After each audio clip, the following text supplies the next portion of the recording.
Good morning, everyone. My name is Aparna Pathak, and I'm the person who's going to speak today. So, before we start the session, let me introduce myself to you. As I said, my name is Aparna Pathak, and I'm a life transformation coach. By profession, I have done my MBA, worked with corporates for around 8 years, and I think that's what when I realized this is not my cup of tea, and I started to pursue my passion. And now, at this point in time, I work with corporates on developing mindful leadership, work with B schools in teaching executive MBAs, mindful leadership and organizational behavior. And apart from this, I'm very enthusiastic about the fitness and the health part, which I've been always as a child.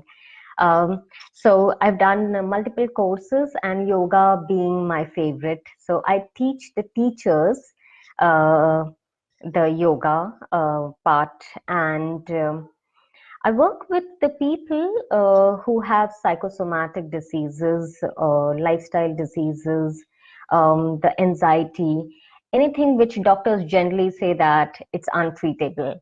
Yeah, so that's where I work. I work with youth a lot in terms of building their self-confidence and building their personality, emotional intelligence. So that's about me. Coming to today's topic, let's see what the top.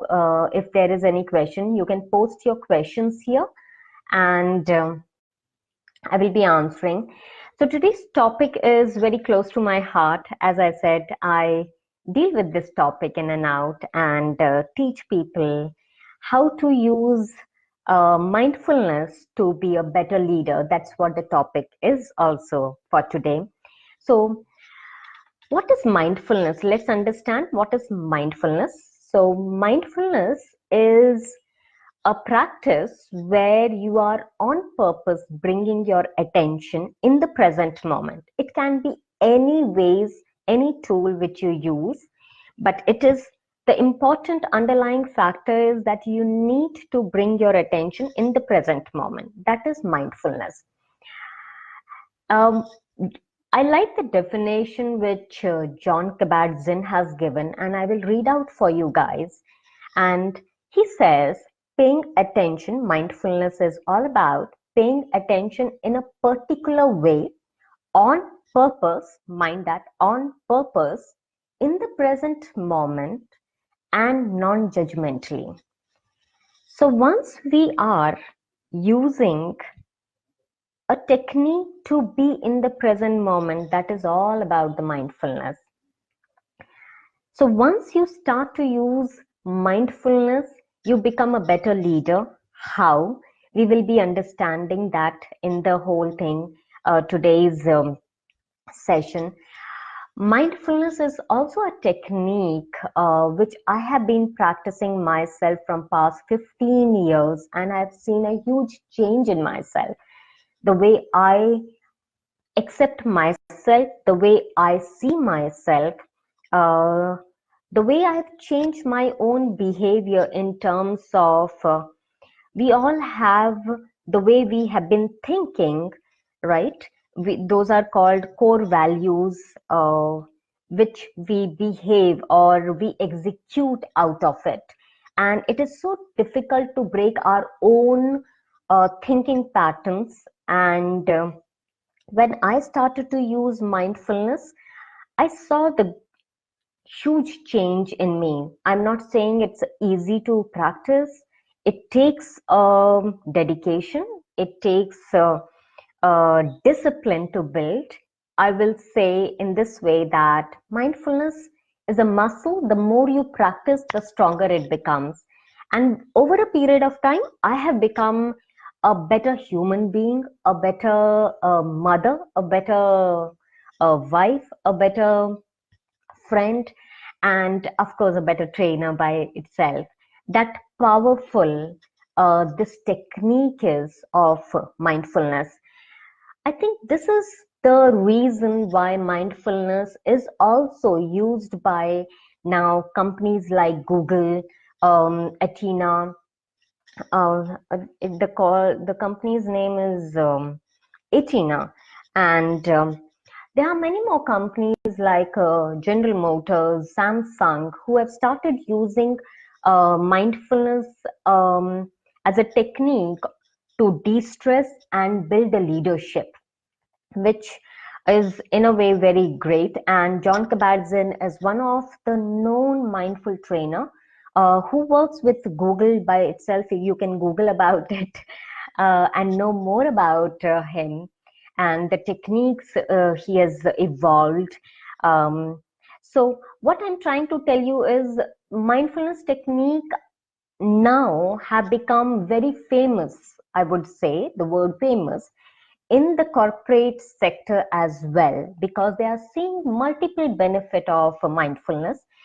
It helps a person to become a better leader, because with the practice of mindfulness, you will have a better decision making power. Your focus will be much better. You will become much more better listener, active listening. Your stress level will be much more lesser, so you will be able to handle day to day your stress and your team better way. Mindfulness is also known to develop emotional intelligence. So, in a very recent article which I was reading by Daniel Coleman, so Daniel Coleman is a known guru for emotional intelligence. He has written a whole book on emotional intelligence. So he says he finds a huge connect of mindfulness in terms of building the emotional intelligence. Emotional intelligence, the first parameter of emotional intelligence is self-awareness. That's where the mindfulness plays a huge role by itself. It also helps in your health, a better health, the physical health, the mental health, the emotional health. So mindfulness has a huge impact by itself. So this is what mindfulness can do to you. If you start, anybody can start mindfulness. As I said, it's a practice which needs a discipline. It's a practice. The more you practice, better you get day by day. So the more you will practice, you will get better and better. Now I will see if there is any question for me to take. Let's see if there is any question. So if you have any question related to this, do post it in the comment box, and I will be very happy to take the question. Okay, there are questions. Let's see. Okay, so Kajal asked, how can we follow mindfulness in our career and how can we grow through it? A great question, Kajal. So mindfulness practices, what you can do is and how you can grow through. So mindfulness practice are very simple. You can start with simple exercise. The first exercise which you can start with is take a moment like just a 5 minutes, sit back, relaxed, keep your spine straight, and on purpose bring your awareness to your breath and start to focus on your breath. See, watch your breath as you breathe in through your nose and as you breathe out through your nose. So if you're a person who can't breathe in and breathe out through your nose, yeah, you can breathe in through your nose and breathe out through your mouth. Close your eyes and focus on just the breath pattern.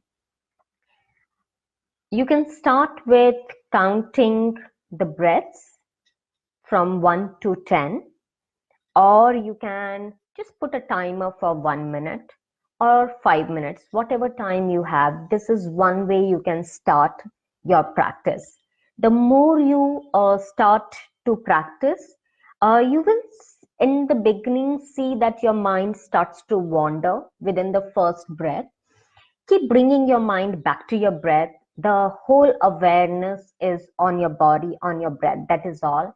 The more you are able to stay connected with your breath, um, it will increase the attention level of your practice, will increase, expand with the time. But don't get bogged up that, oh, I'm not able to focus at all. We just need to remember here, our mind is such that it is always in the mood of wandering. It's a monkey mind. Understand that. It's a monkey mind, right? So you need to keep pulling it back and keep bringing it back to say that, okay, let's stay in present. Let's stay in present. Okay. So start with this simple practice. You can do this anywhere, anytime, while you are sitting in the office or you are commuting, not while driving by yourself. Okay. But if you're taking a cab, then you can stay in the car and just do this practice. Before going to sleep, you can do this practice. Um, where I have seen these practices, which has helped me the most, is when I'm going, when I used to go for my meetings, especially before stepping into the meeting, I would just sit back, close my eyes, and just focus on my breath so that I'm much more calm, much more focused. And if there is any intention, second thing, now listen very carefully. Second thing, if there is any intention, about the meeting, so I would put that, repeat that intention in my mind. Say, suppose I know it's going to be a very hard conversation today in the meeting. So I will say, okay, I know it's going to be tough, but I will practice calmness. I will not react. I will respond instead. When you are affirming in your mind, when you are setting the intention in your mind, you will see that you will not outburst in the meeting, you will not react in the meeting, rather you will respond, you will talk with this lot of sense. So that is what it will do. So setting the intention is what I have practiced a lot, because I'm a huge emotional person, and I think as a woman, we all are very emotional. And when you are in a world of all men, especially, I was into sales and marketing.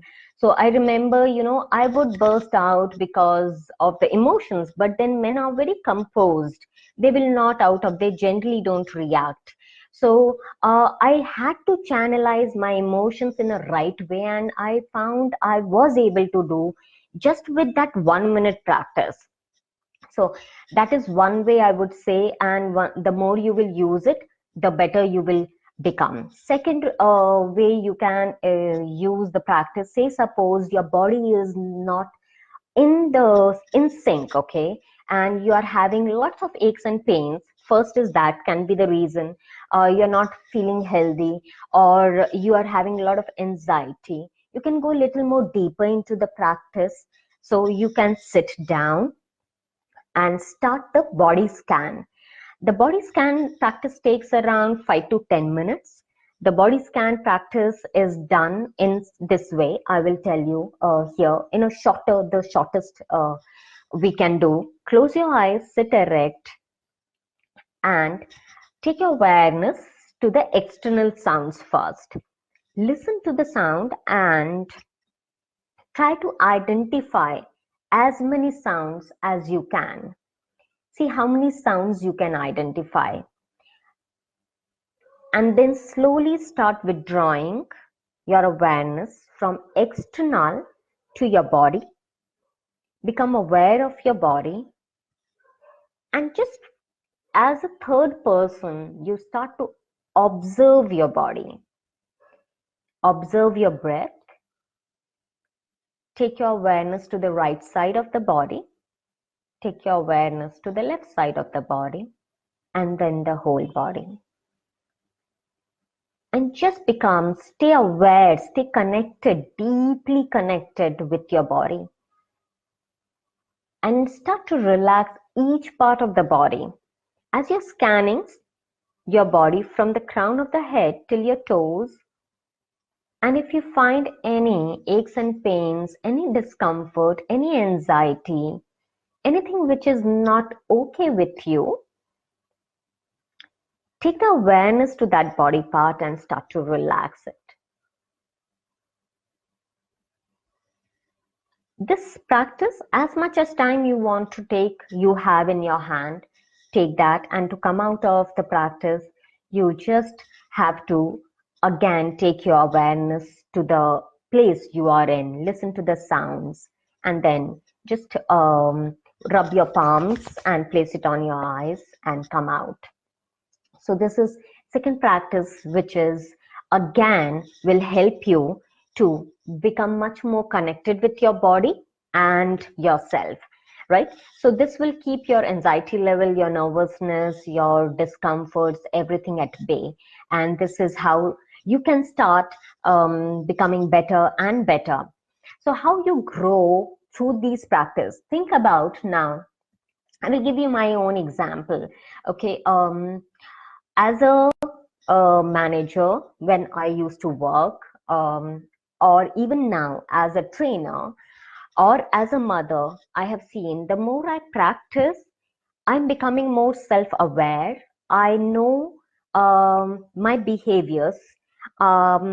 Say, suppose I know I get angry very quickly. Okay, now because I have been practicing, I am aware that I get angry if there is unfairness, people are not truthful.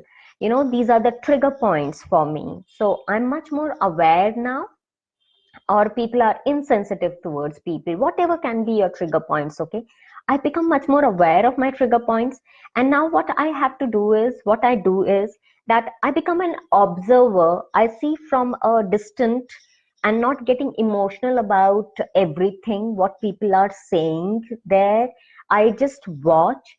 And then because I am much more calm and composed, because I'm able to see it as a third person, okay, I don't react there, I respond. I might not say things at that very moment. I might go back and see how I really need to give the feedback, or if I have to respond, what is the best way to respond. So what mindfulness has done or does is it brings lots of awareness of your own emotion. That means lots of emotional control is coming. And as a leader, basically, you know, we all need to have the control on our emotions, right? That is the very first parameter. You need to be very emotionally intelligent as well. You need to know how much to say, how to give the feedback. You want to delegate. You need to understand how each person is, what are they good at, how you can make, you know, use of that, whatever they are good at, how they can get better and better, so that the work is also done and they are also progressing, you're also progressing. It's a very hand and glove situation. So once you start to, you will be better listening, you will be better in terms of connecting emotionally. Since you are much in control of your emotion, you will see, you will be able to control and connect with those people much better way. You will be much more empathetic, because you are empathetic towards yourself. You are much more aware of your own emotions, you know. So when you are self-empathetic, you will be able to show the empathy to your team as well, to the people as well. You will be better listening. It will be shown through your decision making. It will be shown the way you carry yourself, the body language you are showing, the choice of words you are using. So these are the traits you will start to see. And you will understand how it is helping you to be a better leader, and you will be able to um, really enjoy the journey of you growing within yourself. It's I would say it's like finding your own potential, finding your own best self. And once you are finding in the journey, think about when you are in the journey, you are able to see the goodness rather than seeing what is not really good. That is what your mindset will become. So the mindset which you will be building through it is more to do with the growth mindset, not to do with the disease mindset, is what I will say. Yep. So let's get on to the second question. How can one maintain mindfulness amidst a lot of other things happening, both good and bad? Wonderful question. I think I've already answered to this question, Hamida. Um, the more you will practice mindfulness, as I said, the better it gets. Why I'm repeating this again and again? Because it is like this. Say, suppose today you want to do 10 push-ups. Do you think you can really do 10 push-ups? You might start with the first push-up, second push-up, or third push-up, but then to do 50 push-ups, you need to keep practicing every day. Or think about all those athletes, okay, whoever is your favorite athlete. Say Hussein Bolt. Do you think Hussein Bolt has become Hussein Bolt in one day? No, he has become what he is by practicing every single day, 6 to 8 hours, 10 hours, 18 hours, and over a long period of time. And now we all respect him for what he is today, right? Similarly, the more you will practice, the better you will get. So whenever you catch yourself, it is the good idea is to start catching yourself in the moods. When you see that you're swaying, okay, where my mind is going, start catching yourself about the behavior which you're not okay with. So write down. Whenever I'm getting irritated, maybe whenever I react instantaneously, maybe when start to feel uncomfortable in any situations, right? So write down, maybe make 2 to 3 lists. That's all I will say. That's the good point to start. The most annoying thing about yourself, rather, okay, which is not good, but yes. So like I mentioned, I'm very emotional, so I used to get very quickly irritated. So I'd write it down. As soon as I know I'm getting angry, I will quickly tell myself, okay, hold, don't react. Okay, breathe, breathe, breathe, and maybe count for 10 breaths. And then slowly I would say that my reaction started to become more of the response rather than the reactions. Yeah, I hope that will help you. Do practice and let me know. I will be very glad to hear from you all how you are going to use, in which area you plan to use it. Another question is by Suchitra. What can be the mindfulness exercises at work? Great. So I have already told 2 exercises. One is the breath awareness. Second is the body scan, and bringing the intention, purposefully intention, that what you want the outcome of. Okay, now I will share another exercise that is called visualization. Okay, so last what I shared was intention. From there comes the visualization. Visualization is the exercise. It's the most powerful exercise, let me tell you. All the trainers, if you have heard about any of your favorite trainer, maybe like Robin Sharma, Tony Robbins, or any athletes for that matter, okay, the leaders use visualization for their peak performance. As I mentioned, if you are you know following any of the leaders, like I follow, Robin Sharma talks about visualization, mindfulness.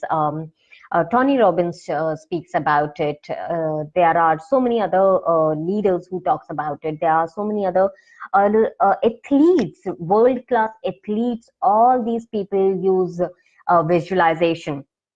So visualization is that powerful. Okay, like I don't know where did I mention or not. Think about Hussein Bolt. He's one of my favorite athletes, so that's where I quote him. What made him Hussein Bolt, right? Do you think that he has become Hussein Bolt in one day? No, he is not. All these leaders have not become what they are in one day. It is their ages practice, working every single day, hours together, 8 hours to 18 hours, and they have become what they have become today. So the more you will practice, the better you will become, and you will start to see these technique working better and better every single day, fetching you the great results. This is how visualization work for you. Okay, so how it is done? It is done where you sit down, close your eyes, and on the purpose, set the intention, what you want from this visualization. For simple example, I will give, you are going for a meeting and you want the outcome of that meeting in certain way. Sit down, see how the meeting is going, what you're talking, what people are talking, how they are taking it, and ultimately see the response, the ultimate result of the whole meeting as what you want it. The more you will start, as I said earlier, the more you will practice, the better you will get, and you will start to see that whatever you have been thinking, you are getting the result. How it works is, now when I'm practicing, I have created a thought process for myself. I have become so positive. That's where these books, Rhonda Brand's Secret, Law of Attraction, works basically. The magic of thinking big. All these comes from basically the mindfulness and the visualization as well. Now I have become so positive, I start to vibrate that frequency, and I start to have the impact of my positiveness on the environment. So the whole environment starts to become more positive. That's how visualization is. If you are a mother, you can really associate with me here. Think about when my child, I remember when my child was a year old, and if she starts to cry, if I'm calm and composed, my child will just become composed within no time. But the time I start to panic, I would see my child will never become calm. She will rather become more irritated, more, the crying will go at a high pitch, right? So that's where I started to see, oh, okay, it is really working. Even the day you are very irritated, think about those days, and you will start seeing, since you are irritated and you are showing that irritation, the whole environment becomes more irritated.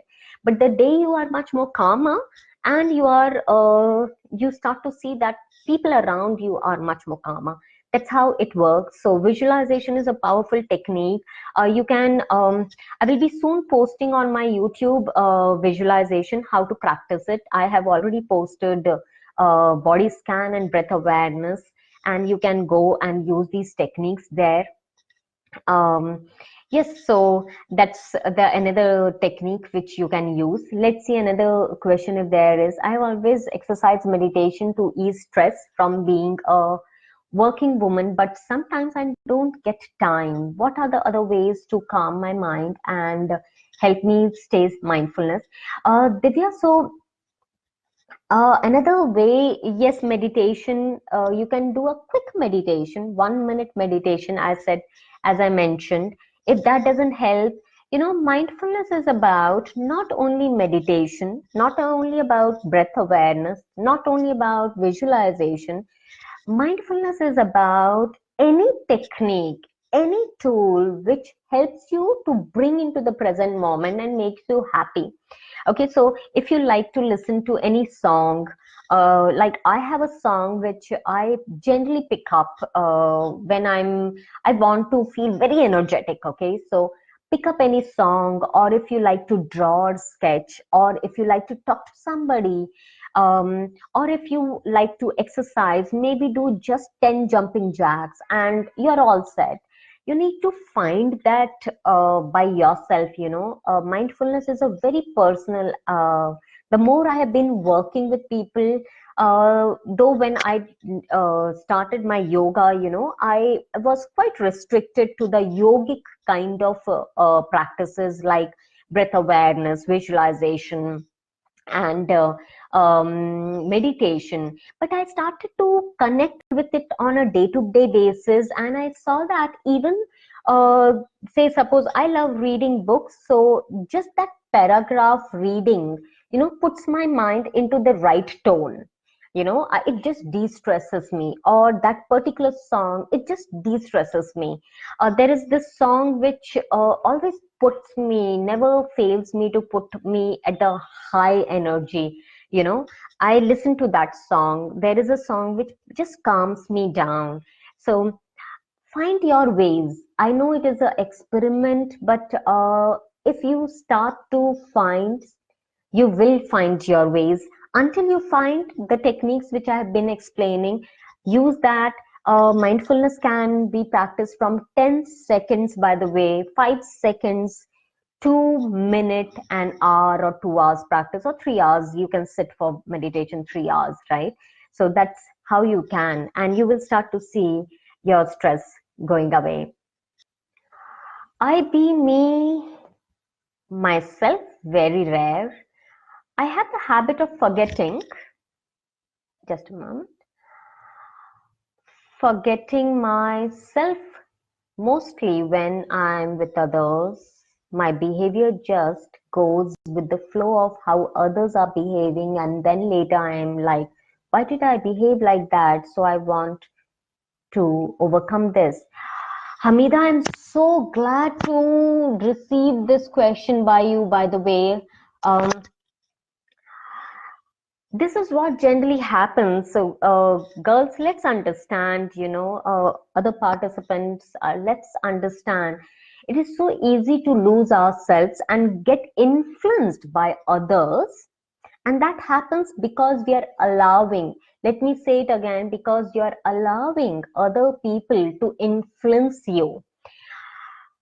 Now, since you are aware, Hamida, this is your starting point. Now you are much more aware because you are writing this question and saying that this is how you don't feel. Now you are going to write it down and start to catch yourself in the places when you are getting influenced by others. That is one. Before that, I would say, before you are going to go and meet the people, tell yourself, close your eyes and start to visualize yourself just for a minute. It doesn't take much time, by the way. Visualize yourself that how you really want to behave. You want to stay calm. You want to be yourself. You don't want to react. Okay. So see what you want the result as and visualize it, and then go there. And then once you are have practiced these two, you will start to see the change. You will see that you're not very influenced by others, right? So do practice and let me know, Hamida, and thank you once again for this question. I'm sure this practice will help you big way.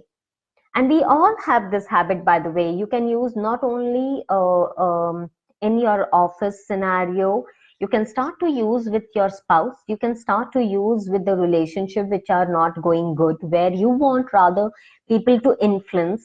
This is a very influencer, like a leadership. And the leader is who? The leader is the one person who is influencing in a positive way, be it your child, be it children, friends, be it your spouse, be it your relatives, be it your friends, whoever, right?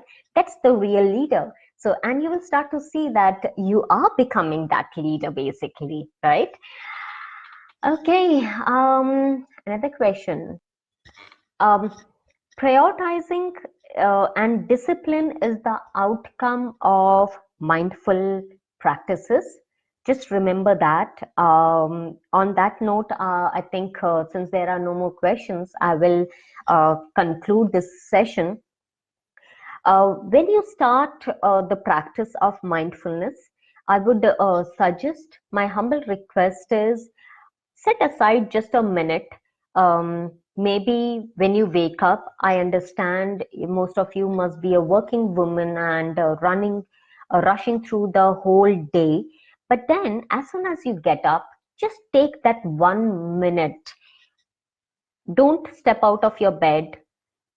Focus and visualize the day you want it to be like. Just a minute it takes, girls. Okay, close your eyes and just run through that. This is how I want my day to go. Okay, this is the magical practice. This can be your starting point when on the daily basis you start to see, maybe for within a day's time, today, tomorrow, when you practice this, you will see that you're feeling much better. Second day, third day, and day after day, when you will start to see the result of it, it will start to motivate, right? Even a 1 minute practice will start to rewire your brain. This is how it works scientifically, that it rewires your brain, your old behavior pattern, it rewrite the new behavior pattern. And that is how it is said, it is now evident and proven that our brains are plastic and not elastic. That means you can change the way you have been till date. uh, so mindfulness is the practice with which you can rewire. Think about every single day when you are practicing just for 1 minute. That is, in a way, you have set the discipline. You have been committed. So what are you doing in your brain? You are rewiring your brain that you can stay disciplined. You are more committed. That means you are more confident. Your focus will increase. Your happiness levels are increasing. Your empathy towards yourself is increasing. So everything is increasing. The graph is slowly increasing. Now think about, if you have practiced this for 1 month, the kind of huge result you start to see, right? So that's the key. Just remember, by doing 1 minute of practice, you are up there setting for the discipline. And then after a 1 month time, you will come back and say, you will say that, Aparna, finding 20 minutes, 25 minutes, 1 hour for myself is much more easier. I have no more struggles. That is, most of the time my coaches say that that's the struggle. And when I give them this practice, everybody, till now I have not failed even once. Everybody has said that, oh, okay, finding 1 hour is easier. Even when they are traveling, think about the leaders I work with, they are most of the time traveling. I myself travel so much with work, but then that 1 hour of practice never goes down the drain, right? So that's the impact of mindfulness. Once again, let me tell you what is mindfulness. Mindfulness is any technique, any tool which helps you to bring you into the present. Till you find your tool, please practice what I have mentioned. It can be a breath awareness, body scan, visualization. These are the three techniques, or the pranayam, yoga practice, running practice, exercising. Whatever you are able to do, start small as 1 minute, and build it to 30 minutes, 1 hour, whatever time you have. And you will start to see the change in your own personality, in terms of discipline, in terms of your stress level will be much more lesser. The way you are dealing your own emotions will be much more different. You will find much more empathetic towards yourself. You are much more in control with your own emotions. You're much more better listener. You are high in productivity. uh, yeah, so these are the benefit of mindfulness. I hope understanding the tool of mindfulness, which is a muscle, you need to work on it to build that muscle.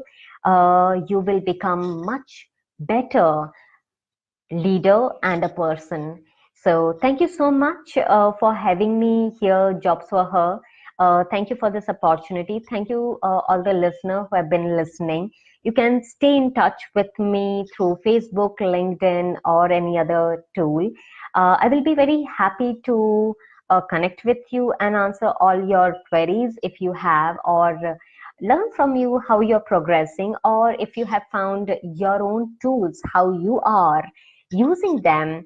It's always good to know from you how you are. Like, I have got to know how my coaches have started to find their own tools of mindfulness. So stay in touch, and thank you so much once again. And I wish you all the best to become a mindful leader. Thank you so much. Bye bye. Have a lovely day. Thank you so much once again. Bye.